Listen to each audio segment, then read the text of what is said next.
Salut les amis, je parle pas trop fort, ce dimanche matin il y a du monde dans la salle de sport municipale.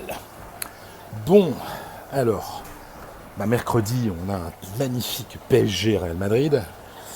On peut pas dire que les deux équipes soient déjà en pleine forme, qu'elles aient trouvé leur vitesse de croisière, ça c'est évident.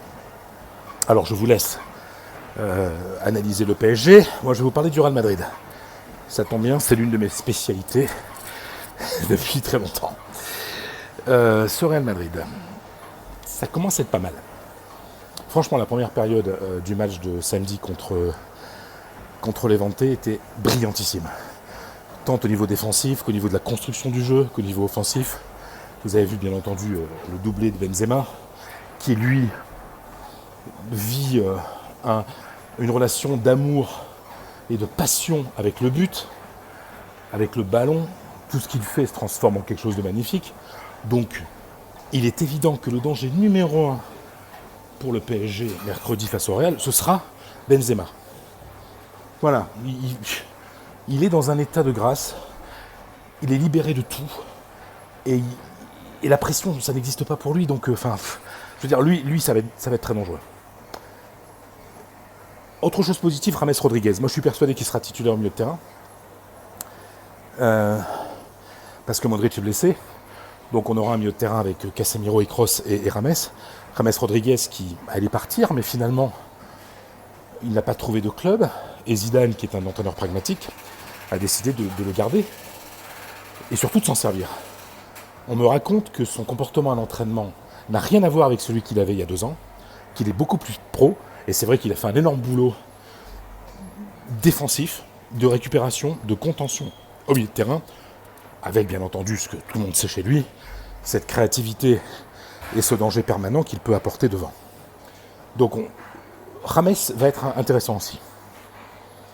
Autre bonne nouvelle pour le Real Madrid, Varane, on l'a vu très bon en équipe de France, il a été excellent samedi, tout en sachant que Ramos est suspendu, que Nacho aussi est suspendu, et donc que la charnière centrale sera composée du Français, l'ancien Lensois, et de Militao.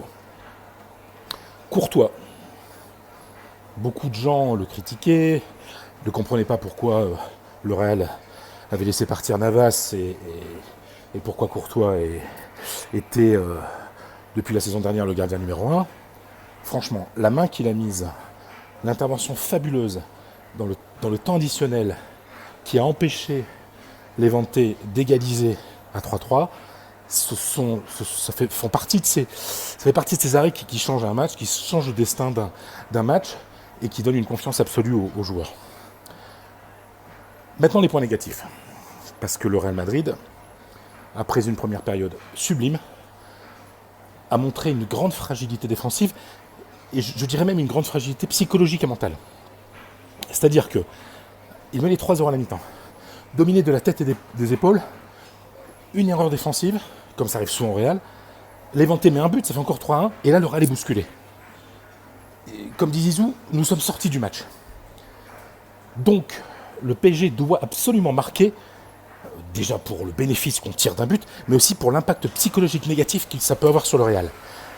Et là, Zizou, lui, il s'inquiète de ça. Parce qu'il trouve que c'est pas normal, et il a raison, qu'une équipe aussi dominatrice se retrouve à la 93e minute avec une occasion contre lui énorme et la perte, le risque de perdre 2 points. Voilà. Cette fragilité psychologique-là qui existe pour le moment est à mon sens la grande faiblesse du Real et la grande chance du Paris Saint-Germain. A bientôt les amis.